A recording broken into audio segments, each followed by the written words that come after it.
যুবক, রাগ করো না রে দোস্ত, তোমাদের হাতে ধরে বলি, পায়ে ধরে বলি, তোমরা অনেকে জানো না, না জানার কারণে তোমরা নামাজ পড়ো না, তোমরা দিন মানো না। মনে করো মুসলমানের ঘরে জন্ম নিছি, এমনি ভেস্তে চলে যাব, নবীজি এমনি সুপারিশ করে জান্নাতে নিবে, এত সহজ না রে দোস্ত, ঠিক কিনা বলেন? এত সোজা না, এত সোজা না। আল্লাহর নবী যখন উম্মতদেরকে ধইরা ধইরা জান্নাতে নিয়ে যাবে, তখন কিছু উম্মত যায় বলবো, গো নবীজি আমিও তো আপনার উম্মত, আমাকেও জান্নাতে নিয়ে যান। অথচ দুনিয়াতে খাইতো গাঞ্জা, দুনিয়াতে খাইতো সিগারেট, দুনিয়াতে খেলতো জুয়া জুয়া। আল্লাহ রসুল ডাক দিয়া বলবে, তোরা কি আমার উম্মত? তোদের কোন উম্মত যে তোরা, তোদের কোন পরিচয় আছে কিনা, কোন প্রমাণ আছে কিনা তোরা যে আমার উম্মত? দেখ দেখ আমার ওই যে উম্মতদের দিকে তাকায় দেখ, একজনের হাত নাই, একজনের পা নাই। আমার সাহাবীদের দিকে তাকায় দেখ, আমার সাহাবীদের কলিজা পর্যন্ত কাফেররা ছিঁড়ে ফেলেছে, ঠিক কিনা বলেন? কোন সাহাবীর হাতের কবজি নাই, কোন সাহাবীর ডান পাও নাই, বাম পা নাই। এই যে দেখ, তাদের চোখগুলো উঠিয়ে ফেলেছে, তাদের আঙ্গুলগুলো কাফেররা কর্তন করেছে। তাদের কোনো দুনিয়াতে অপরাধ ছিল না, তাদের একটাই অপরাধ ছিল, তারা কোরআনের কথা বলতো, ঠিক কিনা বলে? ও মুসলমান, আল্লাহ রাব্বুল আলামিন আল্লাহর হাবিবকে বললেন, হাবিব আপনি এই কোরআন দিয়া মক্কার জমিনে মক্কার কাফেরদেরকে দাওয়াত দেন। আল্লাহর নবী কোরআনের দাওয়াত দেয়, আবু জেহেল আবু লাহাবরা কোরআনের তেলাওয়াতে বাধা দেয়, কোরআনের দাওয়াতে বাধা দেয়। শুধু এখানেই শেষ না, আল্লাহর নবীকে এসে মক্কার কাফেরেরা হুমকি দিয়ে যায়। আল্লাহর নবী ওদের হুমকিকে তোয়াক্কা করে না। লাস্ট পর্যন্ত আবু লাহাব, আবু জেহেল সহ চাচা আবু তালিবের বাড়িতে সকালবেলা মক্কার কাফেরদের একটা দল আসে। আয়েশা বলে, এ আবু তালিব, তোমার কাছে বিচার দিয়া গেলাম মুহাম্মদের নামে, মুহাম্মদকে কোরআনের দাওয়াত বন্ধ করতে বলো, নাইলে আমরা মুহাম্মদের গর্দান উড়িয়ে দিব। বলেন নাউজুবিল্লাহ। এই কথা শোনার পরে চাচা আবু তালিব ভয় পেয়ে গেলেন। চাচা আবু তালিব জানতেন আবু লাহাব হলো একটা বদমেজাজি মানুষ, ঠিক কিনা বলেন? আল্লাহ রসুলকে হুমকি দিয়ে গেল। এবার আল্লাহ রসুল যখন রাত্রবেলা বাড়িতে আসছে, চাচা আবু তালিব ডাক দিছে, তাআলাউ ইয়া আম্মি, এ ভাতিজা এদিকে আসো, আমার কথা আছে। চাচা আবু তালিব ডাক দিয়া বলে, ভাতিজারে, ছোটবেলায় তোমার বাবা মারা গেছে, তোমার বাবার আদর স্নেহ দিয়ে আমি তোমাকে মানুষ করেছি, ঠিক কিনা বলেন? তোমার বাবার ভালোবাসা দিয়ে আমি তোমাকে মানুষ করেছি, আমি তোমাকে বড় করেছি, লালন পালন করেছি। হাদিস শরীফে আছে, আম্মুর রাজুলি সিনউ আবি, চাচা বাপের মতো। বাপ মারা গেলে চাচার থেকে বাবার ঘ্রাণ পাওয়া যায়, ঠিক কিনা বলেন? বাবা মারা গেলে চাচার শরীর থেকে বাবার ঘ্রাণ পাওয়া যায়। আর চাচা আবু তালিব যতদিন পর্যন্ত দুনিয়াতে বেঁচে ছিলেন, মক্কার কাফেরেরা আল্লাহর নবীর দিকে চোখ তুলে তাকানোর সাহস পায় নাই। চাচা আবু তালিব ছিলেন পাওয়ারফুল একজন লোক, বুঝেন নাই? মক্কার কাফেররা পর্যন্ত চাচা আবু তালিবকে ভয় পেত। বুঝতে পারছেন কেমন পাওয়ারফুল ছিলেন চাচা আবু তালিব? ওই সমস্ত আবু লাহাব কাফ চাচা আবু তালিবের সামনে দাঁড়ায় কথা বলারও সাহস নাই। আল্লাহর নবী এমন চাচার ভাতিজা। এবার চাচা আবু তালিব ডাক দিয়া বলে, ভাতিজারে, মক্কার কাফের আবু লাহাব আবু জেহেলরা হলো দুষ্ট মানুষ, কোন সময় না তোমার একটা ক্ষতি করে বসে। ভাতিজা, তুমি একটা কাজ করো, আমি তোমাকে কি বলবো, তুমি যে কোরআনের দাওয়াত দাও, একটু রোয়া সোয়া দাওয়াত দাও। চাচা আবু তালিব পর্যন্ত আল্লাহ রসুলকে কোনোদিন কোরআনের দাওয়াত দিতে নিষেধ করে নাই। চাচা আবু তালিব বলতেছে, ভাতিজা, মক্কার কাফেররা আমার বাড়িতে এসেছিল। ও চাচা, গতকাল রাতে মক্কার কাফেররা আমার বাড়িতে এসেছিল। মক্কার কাফেররা আমাকে 3টা প্রস্তাব দিয়ে গেছে। 1 নম্বরে, তুমি যদি মক্কার নেতৃত্ব চাও তাহলে তোমাকে মক্কার নেতৃত্ব দিয়ে দেয়া হবে, তারপরে তুমি কোরআনের দাওয়াত বন্ধ করে দাও। আর বাংলাদেশে কিছু দরবারি আলেম আছে, মৌলবী আছে কি আছে না? হালুয়া খাওয়াই না মৌলবী আছে। ওদেরকে যদি প্রস্তাব দিত, তুমি যদি নেতৃত্ব চাও তোমাকে বড় মন্ত্রী বানায় দেওয়া হবে, বড় এমপি বানায় দেওয়া হবে, কোরআনের দাওয়াত বন্ধ করে দাও, দেখবেন ফতুয়া দিয়া বন্ধ করে দিত। আর আম পাবলিক রে দিলে তো কোনো কথাই নাই, হ্যাঁ, ইমানই হারা হয়ে যাইতো, ঠিক কিনা বলেন? ঠিক না?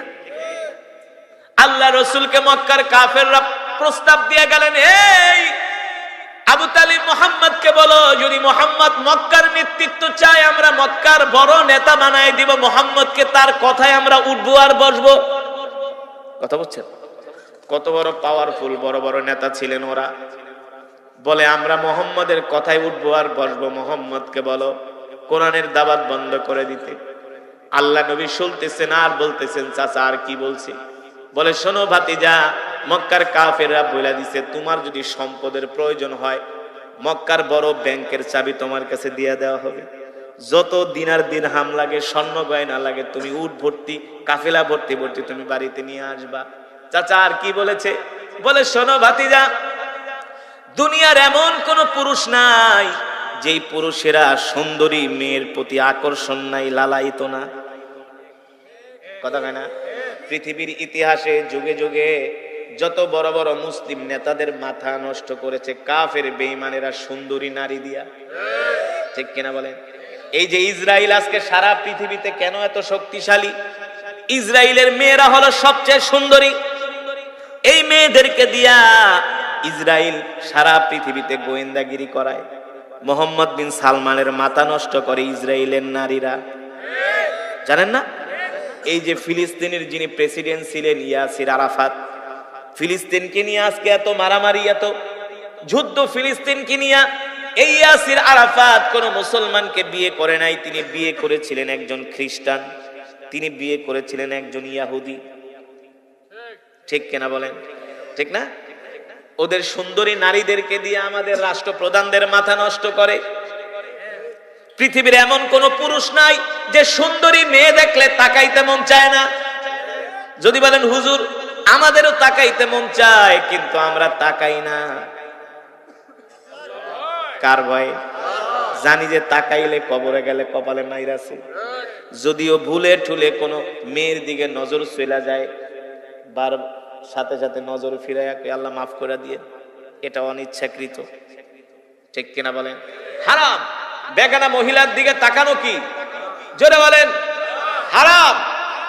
আর বর্তমানে যুবকরা হারাম তো দূরের কথা, এইটাকে মনে করে সবচেয়ে বড় আরাম। সিনেমার পোস্টার দেখে আর জিমে।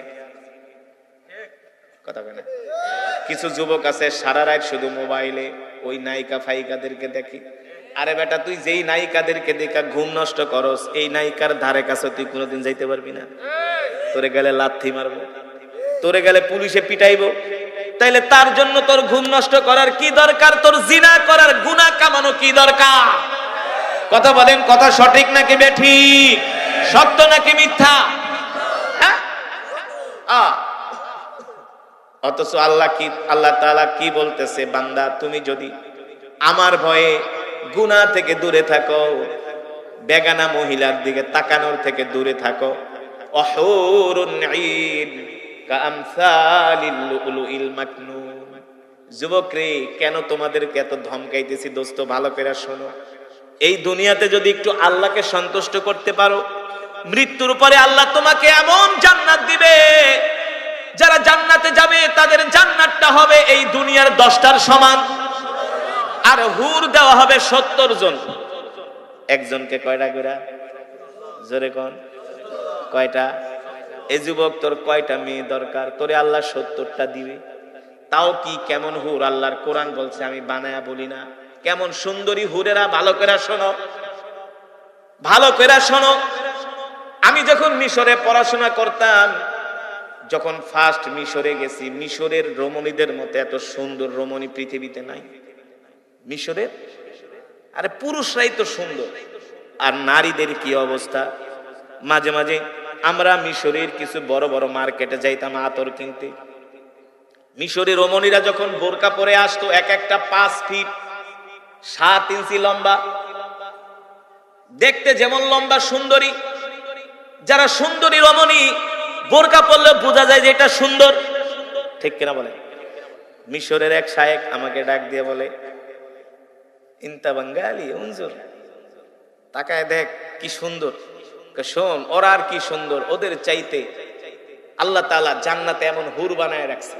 এটা কিছু মিশরি নারীদেরকে দেখলে বোঝা যায় যে আল্লাহ কত সুন্দর হুর বানাইছে।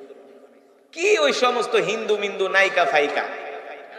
আল্লাহ তাআলা কোরআনের মধ্যে বলছেন কেমন সুন্দরী হুর তোমাদেরকে দেওয়া হবে, অহুরুন ঈন কামসালিল লুলুইল মাকনুন। আল্লাহ তাআলা বলে তোমাদের কেমন হুর আমি দিব যাদের চোখ দেখলে তোমরা পাগল হয়ে যাবা, এমন আনত নয়ন চেহারা, তাকাইলে শুধু তাকাই থাকতে মন চাইবে। হাদাইকা ওয়া আনাবা ওয়া কাওয়াইবা আতরাবা। আল্লাহ তাআলা বলে আমি তোমাদের কেমন জান্নাত দিব যেই জান্নাতের ভিতরে থাকবে আঙ্গুরের বাগান। কিসের বাগান? ওয়া কাওয়াইবা আতরাবা। আল্লাহ তাআলা বলে আমি তোমাদেরকে এমন হুর দিব জান্নাতে স্ফীত বক্ষ বিশিষ্ট তরুণী। স্ফীত বক্ষ বিশিষ্ট তরুণীর এটা সহজ বাংলা কি হয় আমি আর বললাম না। পৃথিবীতে এমন কোন পুরুষ নাই যে পুরুষ কিনা সুন্দরী মেয়েকে বিয়ে করতে চায় না, ঠিক কিনা বলেন? আমি ঢাকার একটা মসজিদে নামাজ পড়াইতাম, রহিম মেটাল মসজিদ, তেজগাঁও নাবিস্কু, নাম শুনছেন? বাংলাদেশের সবচেয়ে বড় মসজিদ, একসাথে 5,000 মানুষ নামাজ পড়ে, এখন পরে 30,000, বিশাল 3 তলা মসজিদ, বাংলাদেশের সবচেয়ে বড় মসজিদ, একতলা, রহিম মেটাল, 5,000 মানুষ শুধু নিচতলায় নামাজ পড়ে। এবার বুঝেন না? বুঝছেন? এই মসজিদের আমি নামাজ পড়াইতাম। একবার রমজান মাসে মসজিদের বারান্দায় বসে বসে করতেছি, কোরআন শরীফ পড়তেছি, কোরআনুল কারীম, কারণ তারাবি পড়াতে হবে। তো আসরের নামাজের পরে দেখি দুইটা, একটা ল্যাংড়া আর একটা হচ্ছে অন্ধ, কানা। ল্যাংড়া আর কানায় দুইজনের লাগে ঝগড়া লাগছে। এখন যে অন্ধ কানা, হ্যাঁ, কবরস্থানের পাশে দাঁড়ায় দাঁড়ায় কান্দতেছে, বুঝলেন? কান্দে আর ওই ল্যাংড়ারে গালি দেয়। তো আমি ওদের সাথে আবার মাঝে মাঝে একটু দুষ্টামি করি, মজা ঠাজা করি। তা আমি দৌড়ে গেছি, এই কানা তুই কান্দস কে? হুজুর আজকে আমারে শেষ করে আলাইছে ওই ল্যাংড়া। আমি কি হইছে? প্রতিদিন আসরের নামাজের শেষে আমি এই যে এই মসজিদের গেটে দাঁড়াই, মানুষ আমারে চিনে, আপনিও তো চিনেন, আমারে সবাই টাকা পয়সা দেয়। আজকে আমি আইসা আসরের সময় ঘেটে দাঁড়াইছি। এখন ল্যাংড়া আমারে কি কয়, তুই কি বলত? কয় কেন? তুই দাঁড়াবি মসজিদের গেটে, তুই কবরস্থানের গেটে দাঁড়াইছিস। আসলে দাঁড়াইছে কোন জায়গায়? কথা কয় না? দাঁড়াইছে মসজিদের গেটেই, হয়তো অন্ধ, হয়তো চোখে দেয় না।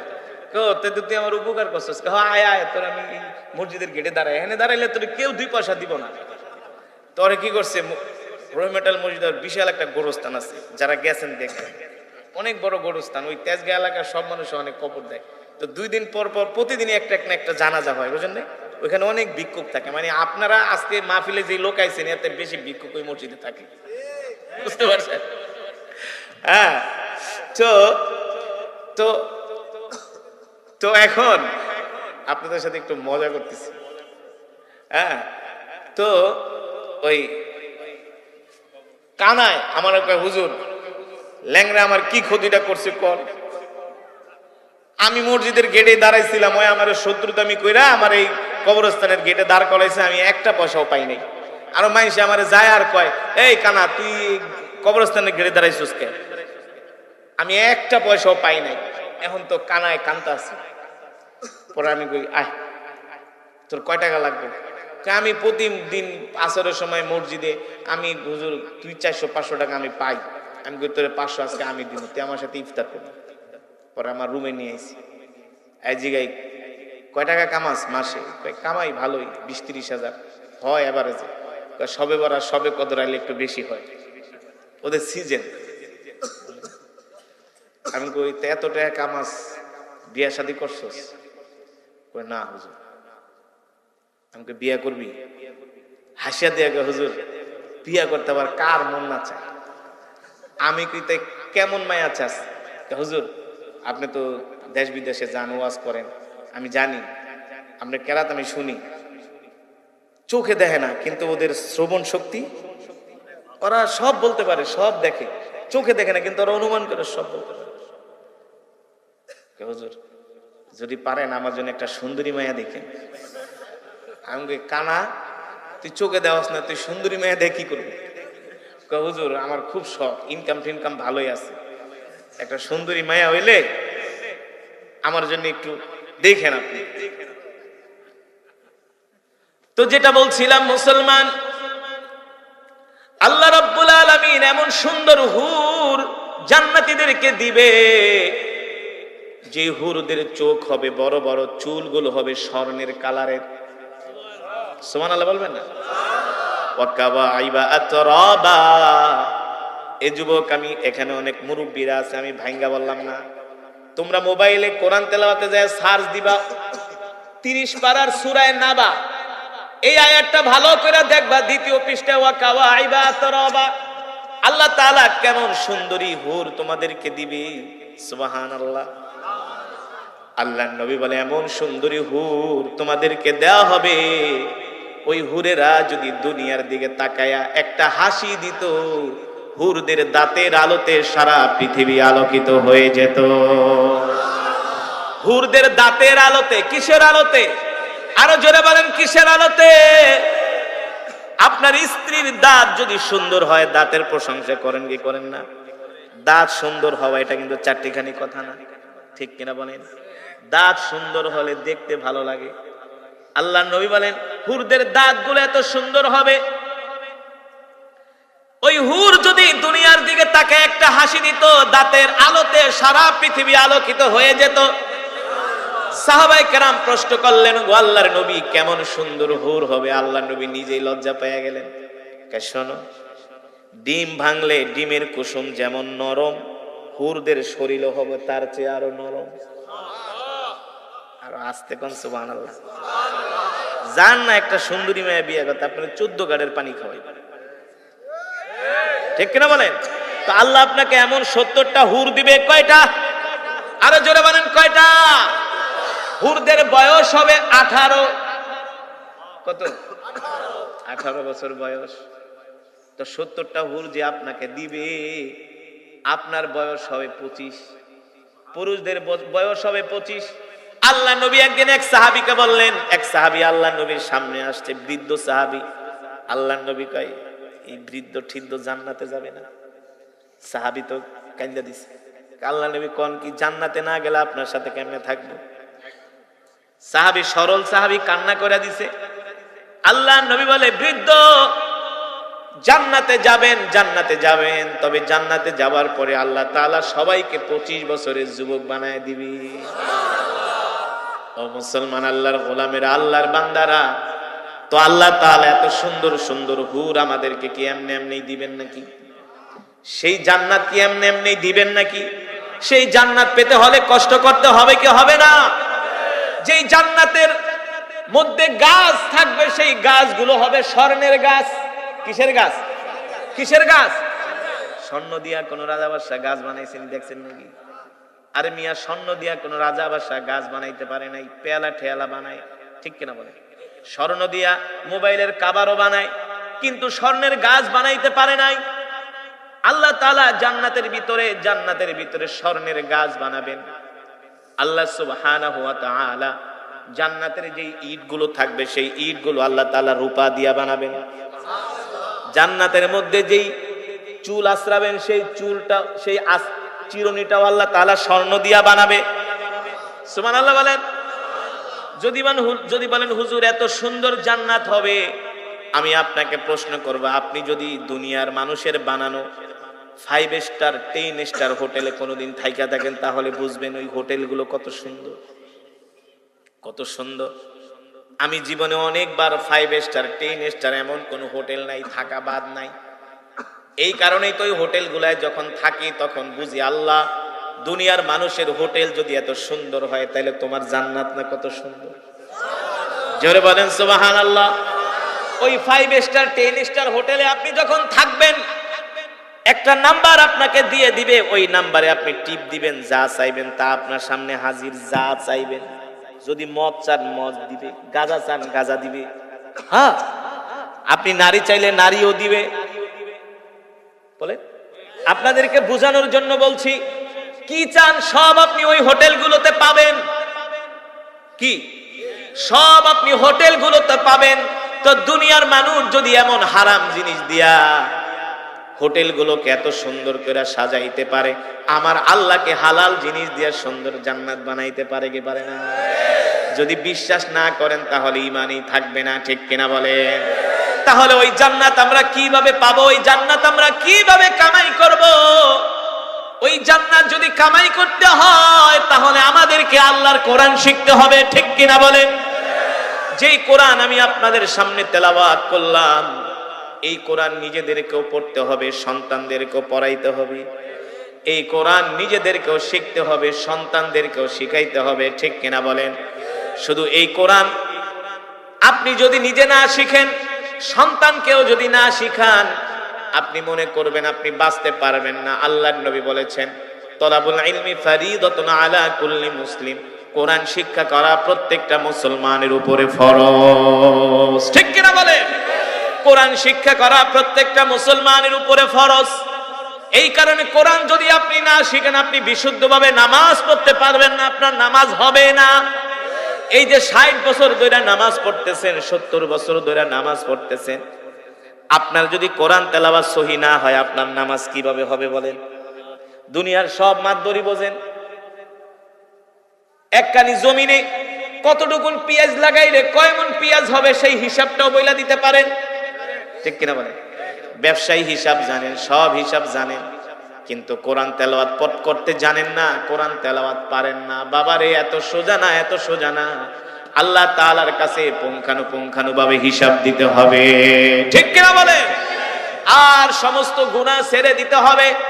5 ওয়াক্ত নামাজ জামাতের সাথে পড়তে হবে। কয় ওয়াক্ত নামাজ? আরো জোরে বলুন, কয় ওয়াক্ত নামাজ? যারা মুমিন, যারা 5 ওয়াক্ত নামাজ জামাতের সাথে আদায় করবে, আল্লাহর নবী বলেন তাদের জন্য জান্নাত হলো মৃত্যুটা শুধু বাকি। মৃত্যু হবে আর আল্লাহ তাআলা সোজা জান্নাতে প্রবেশ করাবে। সুবহানাল্লাহ বলেন। তাহলে আজকের মাহফিল থেকে আপনারা ওয়াদা করেন, জীবনে যতদিন বাঁচবেন আর কোনোদিন নামাজ ছাড়বেন না। রাজি আছেন? নামাজ পড়বেন তো? হাত ওঠান। কয় ওয়াক্ত? আরো জোরে বলেন, কয় ওয়াক্ত? কয় ওয়াক্ত? মাশাআল্লাহ, হাত নামান। ফজরের নামাজ বাদ দিয়া আপনাদের এলাকায় জুমার নামাজে কেমন মুসল্লি হয়? কেমন? মসজিদে জায়গা দেওয়া যায় না, বারান্দায়ও জায়গা দেওয়া যায় না, অজুখানায়ও দাঁড়ায়। আছে না কিছু নামাজি? 1:30 বাজে 1:25 ঘর থেকে বের হয়, লুঙ্গি একটা লেসরাইতে, টুপি একটা মাথায় দেয় উত্তর দিকে ফিরাইয়া। এমন কোন মুসল্লি আছে না? জামা গায়ে দেয়, 2টা বুতাম লাগায়, 3টা খোলা রাখে। ঢলতে ঢলতে 1:25 এসে মসজিদে ঢুকে। যখন ইমাম সাহেব নামাজে দাঁড়ায়, তখন ছোট বাচ্চাদেরকে কষ্ট, তখন নামাজ পড়া লাগবে না, কাতারেতে সরায় দেয়। আর নিজে খুব বড় নামাজি, ঠিক কিনা বলে? এমন নামাজি হলে চলবে নাকি? হ্যাঁ? তাহলে যেটা বললাম, আপনাদের এলাকায় মসজিদে, জুমার মসজিদে জায়গা দেওয়া যায় না, এমনকি অজুখানায়ও জায়গা দেওয়া যায় না। না, অজুখানায়ও জায়গা দেওয়া যায় না। এত মুসল্লি ওই মসজিদে একটু ফজরের সময় আইসা দেখেন, মাঝে মাঝে ইমাম সাহেব আর মুয়াজ্জিনার 2 জন বৃদ্ধ, যাদের বয়স 70। কারণ বৃদ্ধ মানুষ তো এমনি কম ঘুমায়। মানুষের বয়স যখন বাড়ে, খাওয়াও কমে যায়, ঘুমও কমে যায়। হ্যাঁ যুবক, কি মনে করছো? মানুষ যখন বৃদ্ধ হয়, খাবারও কমে যায়, ঘুমও কমে যায়, ঠিক কিনা বলেন? ও বাবা, আপনাদের হাতে ধরে পায়ে পড়ে যদি আল্লাহর ওই জান্নাত পেতে চান, আল্লাহর নবী দ্বীনের জন্য কত কষ্ট করেছেন, সাহাবায়ে কেরাম কত কষ্ট করেছেন, তাবিঈন, তাবিঈনরা কত কষ্ট করেছেন, সিদ্দিকিন, শুহাদায়ে সালিহিনরা কত কষ্ট করেছেন রে বাবা। আমাদেরকে ওই দ্বীনের জন্য কষ্ট করতে হবে, আল্লাহর হুকুম মানতে হবে, 5 ওয়াক্ত নামাজ জামাতের সাথে আদায় করতে হবে, ঠিক কিনা বলেন? রাজি আছেন? আজকে আপনাদেরকে জান্নাতে যাবার একটা সহজ একটা পদ্ধতি শিখায় দিই। শিখাবো? বলবো? এই কথাটা বলেই আজকের বয়ান শেষ। এই কথা বলেই বয়ান শেষ। মুসল্লিদেরকে যারা তোবারক খাওয়াবেন, তোবারক নিয়ে আসেন। আমার আর ওয়াজ চলবে মাত্র 5 মিনিট। সভাপতি বয়ান করবে কি? আসতে বলে না, শোনেন, মাহফিলের সভাপতি সাহেব আছে, হুজুর চলে আসছেন, নেয়ামতুল্লাহ সাহেব হুজুর, মাওলানা নেয়ামতুল্লাহ ফরিদ হুজুর দামাত বারকাতুহুল আলিয়া চলে আসছেন আপনাদের সামনে। বলেন, শোনেন শোনেন, যেটা বলছিলাম, আল্লাহ নবী বলছেন, উম্মত তোমরা যদি একটা সূরা আমল করো, ইন্তেকালের সাথে সাথে আল্লাহ তাআলা তোমাদেরকে জান্নাত দিয়ে দিবে। কেউ যদি প্রতিদিন এশারের নামাজের পরে একটা সূরা, মাশাআল্লাহ, কোন সূরা? সূরাতুল মুলক। আল্লাহর নবী বলেন, কেউ যদি এশারের নামাজের পরে সূরাতুল মুলকের তেলাওয়াত করে, আল্লাহর নবী বলেন তার ইন্তেকালের পরে যদি আল্লাহ তাকে জান্নাত না দেয়, তাহলে সূরাতুল মুলক আল্লাহর সাথে ঝগড়া করবে যে আল্লাহ আমাকে সে দুনিয়ার জমিনে পড়েছে, আপনি কেন তাকে জান্নাত দিবেন না? সুবহানাল্লাহ বলেন। কিন্তু শর্ত হলো নামাজ আদায় করার পরে পড়তে হবে, নামাজ ছাড়া না। কি সিলেটের এক মাহফিল আমি বলছিলাম, কেউ যদি সূরাতুল ইখলাস 1000 বার তেলাওয়াত করে, আল্লাহর নবী বলেছেন আল্লাহ তাআলা তার জন্য 300টি রিজিকের দরজা খুলে দিবে। কয়শটি? 300টি। একটা বন্ধ হইলে আরেকটা, একটা বন্ধ হইলে আরেকটা। তো এক সিলেটি যুবক আমাকে আগে, হুজুর আপনি সত্যি কইছেন যে সূরাতুল ইখলাস পড়লে আল্লাহ তাআলা জান্নাত দিবেন? হ্যাঁ। তুমি পড়ো। হুজুর আমার লেগা দোয়া করো, আমি লন্ডন যাই। ঠিক আছে, তানে লন্ডন যাই, বুঝছেন? আমার লেগা দোয়া করুক খারিসা, এতবার লন্ডনের লেগা ট্রাই করি, ভিসা পাই না। ঠিক আছে, তুমি সূরাতুল ইখলাস 1000 বার পড়বা প্রতিদিন, 40 দিন আমল করো, আর পাসপোর্টটা জমা দাও, দেখবে আল্লাহ তোমার ভিসার ব্যবস্থা করে। তো আমি 6 মাস পরে সিলেটে গেছি মাহফিলে। সিলেটের ওইদিকে প্রচুর প্রোগ্রাম করি। তো সিলেটের মানুষ তো আল্লাহওয়ালা, ওই দিনের বেলা ওয়াজ করলো 10,000 মানুষ, আর শুধু মাগরিবের পরে যদি শুনে কারি সাবাইছে, পঙ্গপালের মতো যুবকরা, বেশিরভাগ হলো যুবক। আলহামদুলিল্লাহ, সিলেটের মানুষের একটা গুণ আছে, সিলেট চিটাগাং চলে আসে। তো আমি 6 মাস পর মাহফিলে গেছি, ওই যুবকের সাথে দেখা। কোবা খিতা খারি সাহেব, খি খইলা না খইলা, তুমি খইলা যে 1000 বার সূরাতুল ইখলাস পড়লে ভিসা পাও না, তো খিতা আমল করলাম, ভিসা পাইলাম না, তুমি খিতা খয়া গেলা। আমাকে কিছে ভিসা পাও নাই? না, সূরাতুল ইখলাস পড়ছিলা, বিশ্বাস করুকা, সূরা ইখলাস 1000 বার পড়ার লাই আমি 1000 দানার একটা তসবিহ কিনছি। প্রতিদিন আমি এই সূরা পড়ি যাতে আমি লন্ডনের ভিসাটা পাই। পাশের থেকে তার কাজিন চাচাতো ভাইকে, হুজুর সে সূরা পড়ছে ঠিকই, নামাজ একক তো পড়ে নাই, নামাজ একক তো পড়ে নাই। কান দিয়ে শ্রবণ করেছেন কথা বলেন। আরে আমি কি ইংলিশে বলছি? তো বাংলায় বলছি যে হৃদয়ের কাও, হৃদয় শব্দটা বোঝেন নাই নাকি? মন দিয়া শুনছেন? মাশাআল্লাহ। যদি শুনে থাকেন, এক এক হরফে 10টি করে নেকি পেয়েছেন। কয়টা করে নেকি? 10টি করে নেকি পেয়েছেন। এই মাজমায় যারা উপস্থিত হয়েছেন সকলেই এক খতম করে করে কোরআনুল কারীমের সওয়াব পেয়েছেন। কয় খতম? সবাই মিলে এক খতম, এক একজন এক এক খতম। হাদিস শরীফে আসছে, তিরমিজির বর্ণনায় সাহাবী আবু সাঈদ আল খুদরি রাদিয়াল্লাহু তাআলা আনহু থেকে হাদিসটি বর্ণিত। আল্লাহর নবী বলেন, কেউ যদি সূরাতুল ইখলাস শরীফ 3 বার তেলাওয়াত করে শোনে, আল্লাহ তাআলা সকলের আমল নামায় এক খতম করে করে কোরআনুল কারীমের সওয়াব দান করে। তাহলে এক খতম করে কোরআনুল কারীমের সওয়াব পেয়ে আপনারা খুশি নাকি বেজার? জোরে বলুন। বয়ান কি চলবে? নাহলে মোনাজাত দিয়ে দিব। আপনাদের এই মাহফিলে যেই লোক, আমি জোহরের পরে বয়ান করলে এর চেয়ে বেশি লোক হয়। কিন্তু আমি নগরকান্দা, সালথা, ওইদিকে মানিকগঞ্জ কিছু জায়গা আছে, এদিকে মাদারীপুর, ওয়াজে লোক আসে না। এটি কি সব গাঞ্জা খাওয়ার পাবলিক নাকি? হ্যাঁ, জারি গান শোনার পাবলিক না? করেন কে? কই লোক নাই, ব্যাপারটা কি? এখানে একটা নায়িকা গায়িকারে আনলে তো এর 10 মাঠে জায়গা দেওয়া যেত না। এই মিয়া, কারি আসাদের মতো একজন কারি সাহেব আনছেন, মাঠের অর্ধেকও ভরে নাই। আপনাদের এলাকাবাসীর তো লজ্জা থাকা উচিত। মিয়া চিনবো না কেন? চিনবো কে? মমতাজরে চিনবো? কারে চিনবো? কপাল তো পুড়ে গেছে। গজব তো এই কারণেই আসে। বর্তমানের মুসলমান কিছু আছে, এটি আবু জেহেলের চেয়েও খারাপ। ঠিক কিনা বলেন? দাওয়াত হেকমতের সাথে দিতে হয়, মাঝে মাঝে আবার কিছু গরম কথা বলতো। আরে আবু জেহেল তো কোরআন শুনতে আসতো, তাহলে কি আপনাদের এলাকার মানুষ আবু জেহেলের চেয়েও খারাপ হয়ে গেছে? আবু জেহেল ঈমান আনে নাই, তারপরও কোরআন শুনতে আসতো। মিথ্যা কথা বলছি?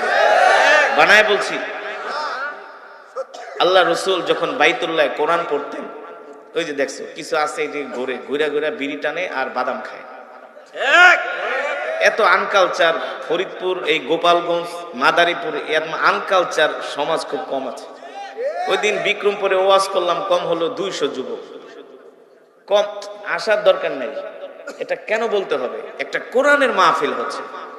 আমি তো চরমনের ময়দানে বয়ান করি, আমি তো গোহানডাঙ্গা মাদ্রাসায় বয়ান করি, আমি তো হাটাজারি মাদ্রাসায় বয়ান করি, আমি তো জামিয়া রহমানিয়া যাই।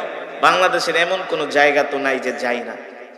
আমি তো এই নিয়ামতুল্লাহ ফরিদি সাহেব যে মাদ্রাসার মুহতামিম, জামিয়া তো সুন্নাত, আমি আসছি অনেকবার। আসলে কষ্ট লাগে। আমি লক্ষ মানুষের সামনে যেভাবে তেলাওয়াত করছি, বয়ান করি, আপনাদের এই 100 মানুষের সামনে এইভাবেই করছি। ঠিক কিনা বলেন? কিছু বক্তা আছে সামনে মানুষ না থাকলে নাকি ওয়াজের এশক ওঠে না। আমি 10 জন হইলে আমার এশক ওঠে, আবার 10 লাখ হইলে এশক ওঠে। কারণ কোরআন তো আপনাদের জন্য পড়ি নাই, কোরআন পড়েছি কার জন্য? যিনি কোরআন আল্লাহ রসুলের উপর নাজিল করছে তার জন্য কোরআন পড়ছে। আপনারা যে শুনতে পারছেন, এটা আপনাদের জন্য অনেক বড় নেয়ামত। ঠিক কিনা বলেন? রাগ করতেছেন? রাগ করলে আপনাদের পায়ে ধরে ক্ষমা চাই, পায়ে ধরে ক্ষমা চাই। আল হাক্কু মুররুন, হক কথা তিতা। আরে আজকে মুসলমান যুবকরা জানে না, মুসলমানরা জানে না যে কোরআন আমি আপনাদের সামনে তেলাওয়াত করলাম, এই কোরআনের জন্য আপনার আমার কলিজার টুকরা নবী কত কষ্ট করেছে। এই কোরআনের জন্য নবী তায়েফের ময়দানে গিয়েছে। তায়েফের ময়দানে কাফেররা আল্লাহর নবীকে 5 কিলোমিটার রাস্তা দৌড়িয়েছে, আর কলিজার টুকরা নবীকে পাথর মেরেছে। কার গায়ে পাথর মেরেছে? যার গায়ে মশা মাছি বসা হারাম করে দিয়েছে আল্লাহ, যার শরীর মোবারকে মশা মাছি বসা হারাম। যেই নবী রাস্তা দিয়ে হাঁটলে আকাশের মেঘমালা নবীকে ছায়া দিত, যেই নবীর রক্ত পবিত্র রক্ত, যেই নবীকে সৃষ্টি না করলে আল্লাহ তাআলা তামাম পৃথিবী কিছুই সৃষ্টি করতেন না, সেই নবী এই কোরআনের জন্য কত মার খেয়েছে। এই কোরআন শুনতে আসতো রসুলের সাহাবীরা, এই কোরআন শুনতে আসতো আল্লাহ রসুলের প্রিয় সাহাবী হযরতে বেলাল। নাম কি? জোরে বলুন। হযরতে বেলাল হাবশী। আল্লাহ রসুল যখন জাবালে আবু কুবাইসের পাহাড়ের পাদদেশে বসে গোপনে গোপনে কোরআন পড়তেন, সাহাবীরা গোপনে গোপনে শুনতে আসতো।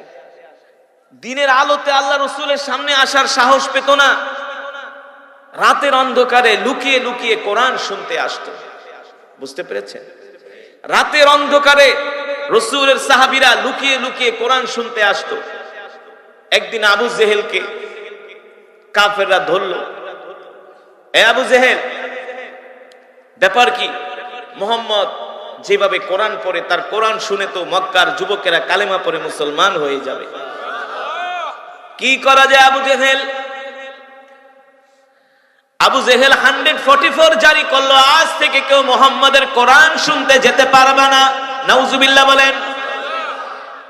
আবু জেহেল আল্লাহর নবীকে হুমকি ধামকি দেয়, মুহাম্মদ তুমি কোরআনের তেলাওয়াত বন্ধ করো।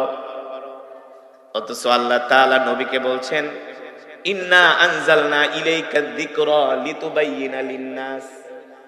নবী গো, আমি আল্লাহ এই কোরআন আপনার উপর নাজিল করেছি এই জন্য এই কোরআন দিয়ে আপনি মানুষদেরকে বয়ান করবেন। ঠিক কিনা বলেন? এই কোরআন দিয়ে আপনি মানুষদেরকে বয়ান করবেন, এই কোরআন দিয়ে আপনি মানুষদেরকে দাওয়াত দিবেন। ঠিক কিনা বলেন? এই কোরআন নিয়ে ঘরে বসে থাকবেন না। আল্লাহর কসম করি মুসলমান যুবক, যুবকেরা ভালো করে শুইনা রাখো। এই বসো, উঠাউঠি করো, বসো, বসো না, এত ব্যস্ত। উঠাউঠি করলে কিন্তু আমি বয়ান ছেড়ে দেব, একদম মনোযোগ দিয়ে দেব।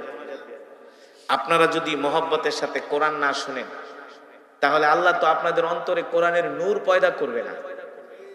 বুঝেন নাই? ইমামের নামাজে ভুল হয় মুক্তাদির কারণে।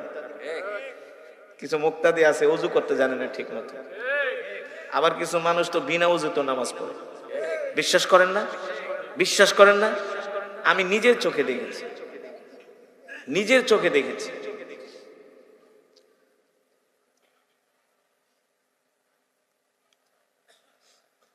আল্লাহ তাআলা মানুষদেরকে হেদায়েত নসিব করুন।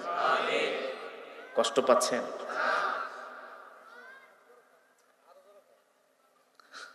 মাশাআল্লাহ, আপনাদের ঈমানের পাওয়ার আছে, আল্লাহ আপনাদের কবুল করুন। আমিন। যুগ জামানা পাল্টে দিতে চাইলে অনেকজন, একজনই আনতে পারে জাতির জাগরণ। মাহফিল করলে এটা যদি ভারত হইতো তাইলে মানাইতে পারতাম। আর আমি যে ভারতে যে প্রোগ্রাম করি সেখানেও প্রায় 15-20 হাজার লোক হয়, 30 হাজার লোক হয়। ভারতে, ভারত কি মুসলমান দেশ? মাত্র 17% মুসলমান, সেখানে 20-30 হাজার লোক হয়। এটা যদি কোনো হিন্দু এলাকা হইতো তাইলে বুঝাইতে পারতাম। এটা তো মুসলমান এলাকা, 100% মুসলমান নাকি? তাইলে রাগ করে না, রাগ করার কারণ আছে। ও মুসলমান, আল্লাহর গোলামেরা, আল্লাহ রাব্বুল আলামিন আল্লাহ নবীর উপরে কোরআন নাজিল করলেন আর বললেন, নবী আপনার উপরে যেই কোরআন নাজিল করেছি এই কোরআন নিয়ে আপনি ঘরে বসে থাকবেন না। ও যুবক বন্ধু, ও বাবারা, মায়েরা, ভালো করে শুনে রাখেন। আমি যে কোরআন পড়লাম, আপনারা যে কোরআন শুনতে আসছেন মনে করছেন আপনারা অনেক বড় কিছু করে ফেলেছেন। 3 ঘন্টা ওয়াজ শুনে মনে করছেন জান্নাত কামাই করে ফেলেছেন, আল্লাহর সন্তুষ্টি অর্জন করে ফেলেছেন। এত সোজা না রে দোস্ত, এত সোজা না। এই কোরআনের জন্য আল্লাহর নবী 63 বছর জিন্দেগিতে সরাসরি 27 বার যুদ্ধের ময়দানে গিয়েছেন। এই কোরআনের জন্য সাহাবীরা জীবন দিয়েছেন, এই কোরআনের জন্য সাহাবীরা রক্ত দিয়েছেন। এই কোরআন শুধু আল্লাহ তেলাওয়াত করার জন্য নাজিল করে নাই, এই কোরআন শুধু খতম পড়ার জন্য আল্লাহ নাজিল করে নাই। বাপ মরে যাবে 40 দিন পরে 10টা গরু জবাই করায়া 100 ইমাম দাওয়াত দিয়া জনমের মতো খিচুড়ি খাইবেন, এই কারণে আল্লাহ কোরআন নাজিল করে নাই। ঠিক কিনা বলেন? আল্লাহ কোরআনে কি বলছেন? আলা লাহুল খালকু ওয়াল আমর তাবারাকাল্লাহু রাব্বুল আলামিন। আলা লাহুল খালকু ওয়াল আমরু তাবারাকাল্লাহু রাব্বুল আলামিন। আল্লাহ রাব্বুল আলামিন বলেন, নবী মক্কার কাফেররা আপনাকে কোরআনের কথা বলতে দেয় না, মক্কার কাফেররা কোরআনের তেলাওয়াতে বাধা দেয়, মক্কার কাফেররা আপনাকে দ্বীনের দাওয়াত দিতে দেয় না, মক্কার কাফেররা আপনাকে দ্বীনের দাওয়াত দিতে বাধা দেয়। আপনি মক্কার কাফেরদেরকে ভয় করবেন না, আপনি বুক উঁচু করে মক্কার কাফেরদের সামনে ঘোষণা করে দেন, এ মক্কার কাফেররা শুনে রাখো, আজ থেকে আমি আল্লাহর পয়গম্বর মুহাম্মদ সাল্লাল্লাহু আলাইহি সাল্লাম ঘোষণা করতেছি, আলা লাহুল খালকু ওয়াল আমর তাবারাকাল্লাহু রাব্বুল আলামিন। এ মক্কার কাফেররা শুনে রাখো, আমি আল্লাহর পয়গম্বর মুহাম্মদ সাল্লাল্লাহু আলাইহি সাল্লাম ঘোষণা করতেছি, তোমরা কোরআনের তেলাওয়াতে বাধা দাও, তোমরা কোরআনের বয়ানে বাধা দাও, তোমাদের বাধা চলবে না। আজ থেকে আমি ঘোষণা করে দিলাম, আসমান যার আইন চলবে তার। ঠিক কিনা বলেন? জমিন যার বিধান চলবে তার। শুধু কোরআনের তেলাওয়াত শুনলেই হবে না, কোরআনের বয়ান শুনতে আসলেই চলবে না, আল্লাহর জমিনে আল্লাহর কোরআনের রাজ কায়েম করতে হবে। ঠিক কিনা বলেন? আপনি আমি সারা জীবন কোরআনের বয়ান শুনলাম, আর রাষ্ট্র পরিচালনা করলো সুদখোর ঘুষখোরেরা, রাষ্ট্র পরিচালনা করলো মদখোরেরা।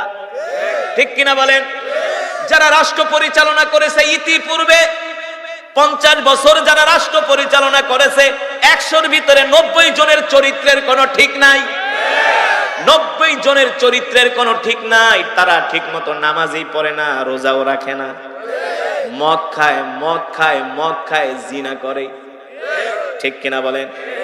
ওদের নেত্রীরাই বলেছে, ওদের নেত্রীরাই বলেছে নেতাদের চরিত্র এমন চরিত্র, নাউজুবিল্লাহ বলেন, ফুলের মতো পবিত্র। হ্যাঁ, ওই নেতাদের চরিত্র সম্বন্ধে যদি আপনারা জানতেন, যারা 50 বছর রাষ্ট্র পরিচালনা করেছে, একটারও চরিত্রের ঠিক নাই, তাহলে রাষ্ট্র পরিচালনা কারা করবে? কারা? রাষ্ট্র পরিচালনা হবে আল্লাহর কোরআন দিয়া। এই কোরআন তো খতম করার জন্য শুধু নাজিল হয় নাই, তারাবি পড়ার জন্য নাজিল হয় নাই, জার ফুক দেওয়ার জন্য কোরআন নাজিল হয় নাই। এই কোরআনের আইন সংসদ থেকে পাস করতে হবে। ঠিক কিনা বলেন? আল্লাহর জমিনে আল্লাহর কোরআনের রাজ কায়েম করতে হবে। এই যুবক, তুমি কি মনে করছো হাসরের ময়দানে আল্লাহর নবী দাঁড়ায় থাকবে, জিবরাইল এসে বলবে, ইয়া মুহাম্মদ ইশফা তুশাফা, আল্লাহ তাআলা আপনাকে নির্দেশ দিয়েছেন আপনি আপনার উম্মতদের জন্য সুপারিশ করেন, যার জন্য সুপারিশ করবেন তাকে আল্লাহ জান্নাত দিবে। তখন আল্লাহর নবী তাদের জন্য সুপারিশ করবেন, কাদের জন্য? যারা দুনিয়াতে আল্লাহর কোরআনের কথা বলেছে, হক কথা বলেছে, এই কোরআনের জন্য কোরআনের কথা বলতে যায় জেল খাটছে, জেল জেল জেল জেল, এই কোরআনের কথা বলতে যায় শহীদ হয়েছে। ঠিক কিনা বলেন? এই কোরআনের কথা বলতে যায় স্ত্রীকে বিধবা করেছে, সন্তানদেরকে এতিম করেছে। ঠিক কিনা বলেন? আল্লাহর নবী এই সমস্ত উম্মতদেরকে ধইরা ধইরা জান্নাতের দিকে নিয়ে যাবে। আমাদের বাংলাদেশের মানুষ ওয়াজ শোনার খুব পাগল, সারা রাত ওয়াজ করে, করুন ওয়াজ করুন। ফজরের সময় ময়মনসিংহে সারা রাত ওয়াজ হয়, ফজরের আজান দেয়া সবগুলা ভাগি। ঠিক কিনা বলে? এমন ওয়াজ শুনে কোনো লাভ হবে? আগে তো নামাজ পড়তে হবে, সালাত আদায় করতে হবে। ঠিক কিনা বলেন? তাহলে আপনারা সালাত আদায় করবেন তো ইনশাআল্লাহ? কয় ওয়াক্ত? কয় ওয়াক্ত? যারা নামাজ পড়ে না তারা হলো মুনাফিক। যাদের নামাজ ঠিক নাই তাদের কোনো কিছু ঠিক নাই, যাদের নামাজ ঠিক নাই তাদের কথাবার্তা ঠিক নাই, যাদের নামাজ ঠিক নাই তাদের লেনদেন ঠিক নাই, যাদের নামাজ ঠিক নাই তাদের কাজ কারবার ঠিক নাই। ঠিক কিনা বলেন? আরেকটা কথা বললে তো আপনারা আরো রাগ করবেন। এলাকার ভিতরে সবই তো মুসলমান, ঠিক না? কিন্তু কি বলবো, ওই ব্যক্তি মুনাফিক যে ফজরের নামাজ পড়ে না। আল্লাহ নবী বলছেন তোমরা মুনাফিক তালাশ করবা এইভাবে, ফজরের সময় যারা না আসবে সবগুলা মুনাফিক। কারণ মুমিন ছাড়া